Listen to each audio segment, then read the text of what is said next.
Hello guys, अगर अभी तक आपने मेरे चैनल को सब्सक्राइब नहीं किया तो सबसे पहले मेरे चैनल को सब्सक्राइब करें और लाइक बटन प्रेस करें। तो लास्ट डे जो हमने टॉपिक पढ़ा था वो हमने पढ़ा था इंट्रोडक्शन केमिकल काइनेटिक्स का। वहाँ पे हमने देखा था जो रेट ऑफ रिएक्शन होता है वो रिएक्टेंट का पॉजिटिव होता है रिएक्टेंट का नेगेटिव होता है और प्रोडक्ट का पॉजिटिव होता है। रिएक्टेंट का रेट ऑफ रिएक्शन नेगेटिव क्यों होता है? जब हमने कोई भी रिएक्टेंट लिया A+B और उससे हमने C बनाया, C क्या है? एक प्रोडक्ट है। तो C किस में से बन रहा है? इसकी कंसंट्रेशन को डिक्रीज करा तभी तो C बन रहा है। तो इसलिए हमेशा रेट ऑफ रिएक्टेंट क्या होता है? नेगेटिव, और रेट ऑफ प्रोडक्ट पॉजिटिव। ये हो गया। अब आज हम देखेंगे रेट ऑफ रिएक्शन भी 2 टाइप्स के होते हैं। 2 टाइप्स के रिएक्शंस होते हैं। एक होती है एलिमेंट्री रिएक्शन और एक होता है कॉम्प्लेक्स रिएक्शन। अब इन दोनों रिएक्शन में डिफरेंस क्या है? एलिमेंट्री रिएक्शन जो होती है वो 1 स्टेप रिएक्शन होती है। कैसी होती है ये?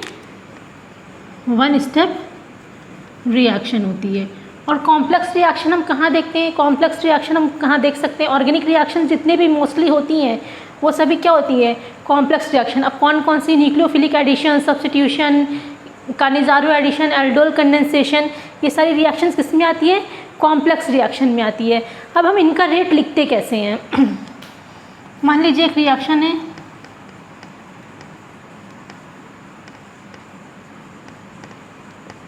ये है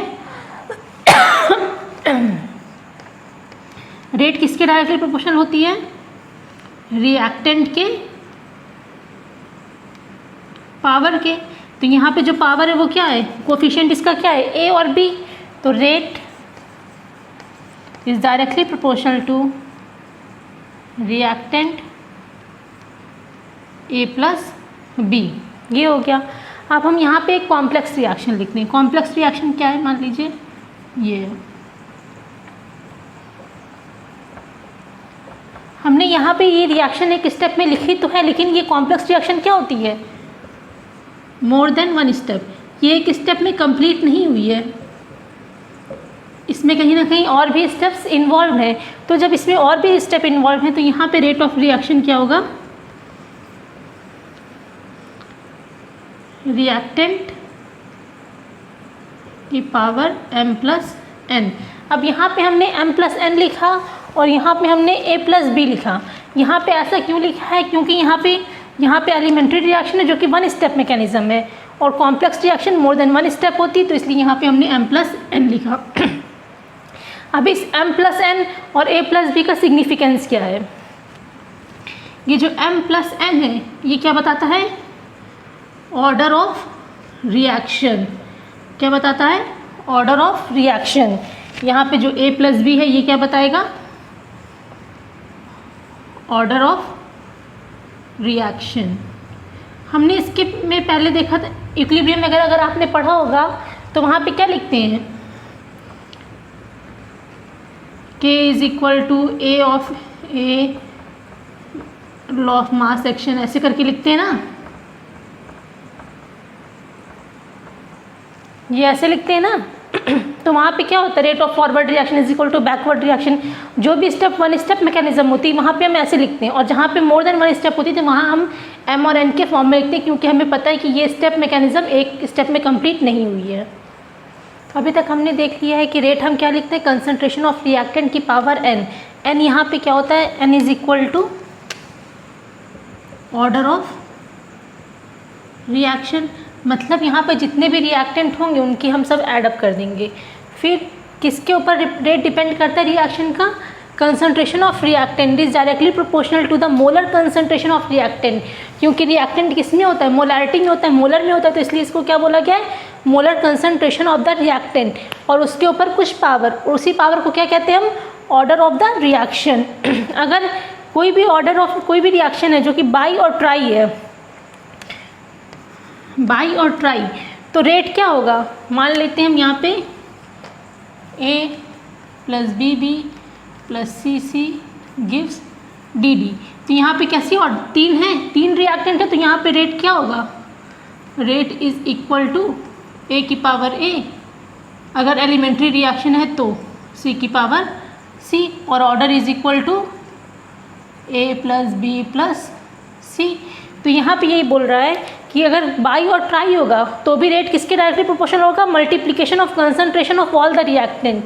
ये रिएक्टेंट है A B C, multiplication of the concentration of all the reactant raise to some of the power, जो पावर है इसकी ए बी सी। अगर ये एलिमेंट्री रिएक्शन ना होगी, कॉम्प्लेक्स रिएक्शन होगी, तो यहाँ पे ए बी सी की जगह क्या लिखेंगे, एम एन और के लिख देते हैं, कोई भी कांस्टेंट। तो यहाँ पे क्या होगा, ये अगर एलिमेंट्री रिएक्शन नहीं होगी, कॉम्प्लेक्स रिएक्शन होगी, तो यहाँ पे एम एन जो भी फॉर्म लिख देंगे।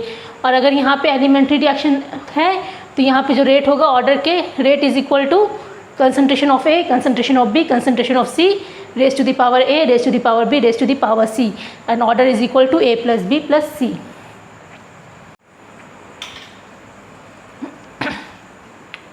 अब जो हम नेक्स्ट देखने जा रहे हैं वो हम क्या देखने जा रहे हैं, unit of rate of reaction. ये बहुत बड़ा इफेक्ट रोल प्ले करती है, बहुत बड़ा रोल प्ले करती है कि हमें पता लगाने में कि ऑर्डर ज़ीरो क्या, सॉरी रिएक्शन ज़ीरो ऑर्डर की, फर्स्ट ऑर्डर की या फिर सेकेंड ऑर्डर की है। तो रेट इज़ इक्वल टू क्या होता है, कंसंट्रेशन पर यूनिट टाइम। और कंसंट्रेशन किस में होता है, मोस्टली मोलैरिटी में, molarity per unit time. Time किस में होगा, सेकेंड में।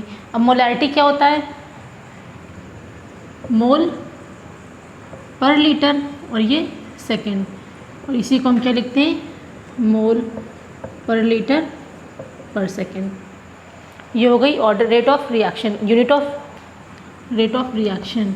अब ये किसके लिए है, unit of rate of reaction जो ज़ीरो ऑर्डर के लिए होती है वो अलग होती है, फर्स्ट ऑर्डर के लिए अलग होती है, सेकेंड ऑर्डर के लिए अलग होती है। अब इसके लिए, ये किसके लिए है, कंसंट्रेशन की पावर 1 है, मतलब कि कोई चेंजेस नहीं आया। तो यहाँ पे किसके लिए, ज़ीरो ऑर्डर के लिए, ज़ीरो ऑर्डर रिएक्शन के लिए यूनिट ये होगी, किसकी, रेट की यूनिट ये होगी ज़ीरो ऑर्डर के लिए। अब फर्स्ट सेकेंड थर्ड फोर्थ के लिए क्या होगी, हम इसको देखते हैं। ट्रिक लगा लें, concentration 1 minus n time inverse, ये है, ये क्या है, सारे ऑर्डर, सारे रेट ऑफ रिएक्शन इस नंबर पे हम लिख के, एन क्या होगा, अगर हमें फर्स्ट ऑर्डर है कि सेकेंड ऑर्डर है, n is equal to 1 2 3 4 and all that, ठीक है। अब हमें निकालना है फर्स्ट ऑर्डर के लिए। फर्स्ट ऑर्डर के लिए एन हम कितना रखेंगे, 1, 1 माइनस 1 ज़ीरो, कंसंट्रेशन यहाँ पे क्या हो गई, ज़ीरो। तो फर्स्ट ऑर्डर के लिए यूनिट क्या होती है, सेकेंड इनवर्स। सेकेंड ऑर्डर के लिए कंसंट्रेशन 1 माइनस एन, एन की जगह पे क्या लिखना है, 2, 1 माइनस 2 क्या होगा, -1, तो mole inverse litre second, second inverse, ये हो गई। इसी तरह हम थर्ड ऑर्डर के लिए निकालेंगे, फोर्थ ऑर्डर के लिए, फिफ्थ ऑर्डर के लिए। ये जो है इसको एक ब्रैकेट या फिर कोई ऐसे लिख लो, कंसंट्रेशन 1 माइनस एन, ये टाइम इनवर्स। इससे हम हर एक यूनिट निकाल सकते हैं। ये नहीं है कि इस यूनिट का काम नहीं होगा, ये यूनिट जो है एग्जामिनर, अगर आप बीएससी या फिर एमएससी में हो, जब एग्जामिनर वाइवा के लिए आता है तो कई बार पूछ लेता है what is order, what is the unit of rate of reaction, तो आप यहाँ से निकाल लेना, या फिर हो सकता है ये बेसिक फॉर्मूला ही पूछ लेते हैं।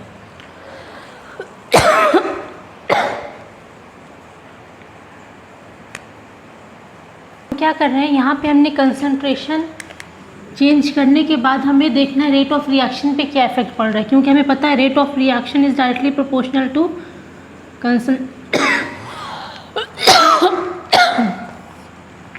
कंसंट्रेशन की पावर n। अगर हमने 2 टाइम्स कंसंट्रेशन चेंज किया तो रेट ऑफ रिएक्टेंट में कोई इफेक्ट नहीं हुआ, और जब कोई इफेक्ट नहीं होगा तो वो कौन से ऑर्डर की रिएक्शन होगी, ज़ीरो ऑर्डर। मतलब हमारे कंसंट्रेशन चेंज करने पे रेट ऑफ रिएक्शन पे कोई भी इफेक्ट नहीं हो रहा है, तो वो ऑर्डर ज़ीरो ऑर्डर रिएक्शन होगी। 3 टाइम्स हमने कंसंट्रेशन को चेंज किया, लेकिन तो भी हमने क्या देखा, रेट ऑफ रिएक्शन में कोई भी चेंज नहीं हो रहा है, तो फिर क्या होगी, ये ज़ीरो ऑर्डर रिएक्शन। अब हमने ये देखा, जब हमने कंसंट्रेशन 2 टाइम्स इंक्रीज़ किया तो रेट ऑफ रिएक्शन भी कितना इंक्रीज़ हुआ, 2 टाइम्स। तो यहाँ पे ये कैसी होगी, फर्स्ट ऑर्डर रिएक्शन। जब हमने कंसंट्रेशन 3 टाइम इंक्रीज़ किया तो रेट भी 3 टाइम इंक्रीज़ कर रहा है, तो ये कैसा है, फर्स्ट ऑर्डर रिएक्शन। जब हमने कंसंट्रेशन 2 टाइम्स इंक्रीज़ की तो कंसंट्रेशन की पावर n, 2 की पावर 2 कितना होगा, 2 2 ज़ा 4। तो जब हमने 2 टाइम्स इंक्रीज़ किया तो कितना चेंज हुआ, 2 और इंक्रीज़ हुआ, तो यहाँ पे ऑर्डर कितना होगा 2, सेकेंड ऑर्डर। जब 3 टाइम इंक्रीज़ किया, 3 की पावर 2 क्या होगा 9, तो यहाँ पे क्या होगा ये सेकेंड ऑर्डर रिएक्शन।